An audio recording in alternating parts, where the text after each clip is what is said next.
vault was actually an idea we had long, long ago. It was a space, actually, the building was originally a bank built in 1867, and then it's gone through lots of reiterations, but at one time in the 50s and 60s, all the office spaces were used by independent businesses. And then somebody else bought the building, and nobody really did much with it, and we thought, wow, what a waste of space.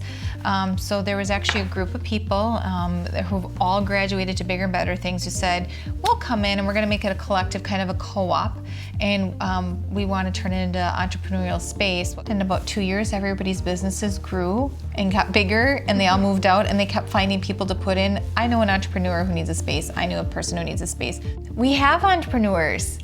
We didn't probably have that as much as 10 or 12 years ago, and so I think you need critical mass, and I think we're starting to get that, and it just takes people who have different thinking, who are okay with failure, because usually they fail forward, and they're okay not having a safety net, or they're just brave enough to work without a safety net. So I think that's really cool for Rochester. Before, I think people were saying, why would you do that? Now people are saying, why not? It's a hardy stock of people. It's not for the faint of heart. It is, it's cool because you get to be around these people that get it, that, you know, it's not safe, but they're some of the hardest workers, and failure makes people more creative. So sometimes in the face of adversity, they come up with the craziest stuff that works. So it's neat to be around that energy because, you know, everybody's up and down, but you're doing it together.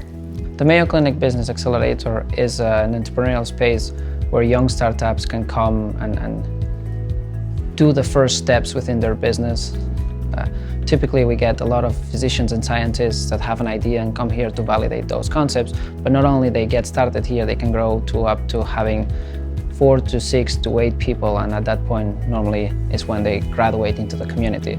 I think that in the near future, that's the trend. 1 to 2 companies graduating, and we'll do all that's in our hand to keep most of those companies here in Rochester. The positive things, I see a lot of things going on. When I look back when I first started in this job in 2013, the level of activity was very baseline, underground, hidden.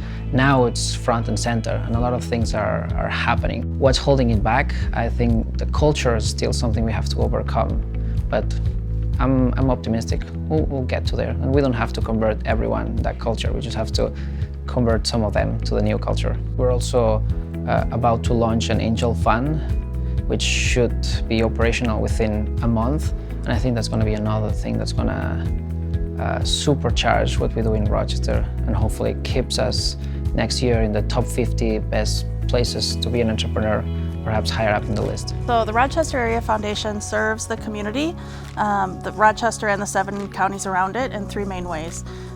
We provide funding through grants and then other resources to nonprofits. We build philanthropy in the community, so giving donors flexible vehicles for giving, and then we lead on community issues. We've got the nonprofit incubator, and we absolutely want to fill it up. We've got 5 spaces available right now up here out of 12. We provide grants and funding, but we also provide technical assistance to nonprofits, and then we provide a series of workshops, usually about 10 a year, that are very low cost and are local here, and 2 to 4 hours at a time, so that people don't have to give up a whole day. Because a lot of the nonprofits that are in this incubator are just emerging, they're really born around kitchen tables, or 2 friends walking to dinner someplace and saying, hey, there's really this need in the community, how do we meet it? Nonprofits are just as entrepreneurial as some of those really small startup companies. They're responding to a need, and there's often a lot of passion behind it that may not be there in a for-profit business setting. But right now we're seeing just a huge growth, as DMC and all of those things come to fruition and the population in Rochester grows, the needs of the population grow too. So Collider is a co-working space in Rochester, Minnesota that is focused on providing a space for startups, freelancers, and remote workers. And I think it's part of the uniqueness of Collider is its actual location here in the Conley Mass building. It's a historic building built around 1900, and it's a great space to inspire creativity and a great place to work. So we have over 50 members of Collider. We have 13 companies that range anywhere from ag tech to health tech to marketing and advertising to video production. The message that I'd like to relay to people is that the entrepreneurial community is growing almost every day.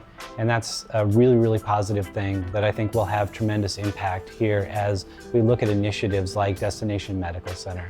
So a couple of the things I think that tend to hold back our community at this point are the lack of technical talent.